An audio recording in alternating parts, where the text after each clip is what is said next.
ಇನ್ನು ಕುಮಟಾದ ಕಾವೂರು ಕಾಮಾಕ್ಷಿ ದೇವಸ್ಥಾನದ ಹತ್ತಿರ ಸಿಕ್ಕ ಬ್ರೇಸ್ಲೆಟ್ ಅನ್ನು ವಾರಸುದಾರರಿಗೆ ಮರಳಿಸಿ ಶ್ವೇತಾ ನಾಯ್ಕ್ ಎನ್ನುವವರು ಪ್ರಾಮಾಣಿಕತೆಯನ್ನ ಮೆರೆದಿದ್ದಾರೆ. ಕುಮಟಾದ ಕಾವೂರು ಕಾಮಾಕ್ಷಿ ದೇವಸ್ಥಾನದ ಹತ್ತಿರ ಹರೀಶ್ ಗಣಪಯ್ಯ ನಾಯ್ಕ್ ಎನ್ನುವವರು ಅಚಾನಕ್ ಆಗಿ ತಮ್ಮ ಕೈಯಲ್ಲಿದ್ದ ಬಂಗಾರದ ಬ್ರೇಸ್ಲೆಟ್ ಅನ್ನು ಕಳೆದುಕೊಂಡಿದ್ರು.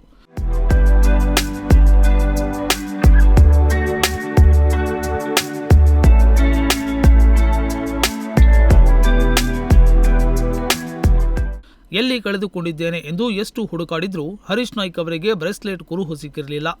ಕೊನೆಗೆ ಫೇಸ್ಬುಕ್ನಲ್ಲಿ ತಮ್ಮ ನಂಬರ್ ಹಾಕಿ ಯಾರಿಗಾದರೂ ಬ್ರೇಸ್ಲೆಟ್ ಸಿಕ್ಕಲ್ಲಿ ಮರಳಿ ಕೊಡುವಂತೆ ಮನವಿ ಮಾಡಿಕೊಂಡಿದ್ದಾರೆ. ಆದರೆ ಈ ಬ್ರೇಸ್ಲೆಟ್ ಶ್ವೇತಾ ಚಂದ್ರಶೇಖರ್ ನಾಯ್ಕ್ ಎನ್ನುವವರಿಗೆ ಸಿಕ್ಕಿತ್ತು. ಅವರು ಫೇಸ್ಬುಕ್ನಲ್ಲಿ ಹಾಕಿದ್ದ ಪೋಸ್ಟ್ ನೋಡಿ ಬ್ರೇಸ್ಲೆಟ್ ವಾರಸುದಾರರಾದ ಹರೀಶ್ ಅವರಿಗೆ ಕರೆ ಮಾಡಿ ಮಾಹಿತಿಯನ್ನ ನೀಡಿದ್ದಾರೆ.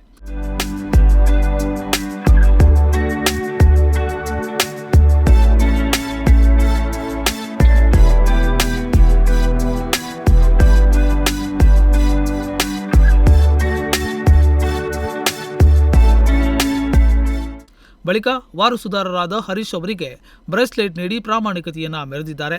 ಶ್ವೇತಾ ಅವರ ಪ್ರಾಮಾಣಿಕತೆಗೆ ಹರೀಶ್ ನಾಯ್ಕ್ ಕುಟುಂಬಸ್ಥರು ಹೃತ್ಪೂರ್ವಕ ಧನ್ಯವಾದಗಳನ್ನು ತಿಳಿಸಿದ್ದಾರೆ. Nudisiri news desk, Honnavar.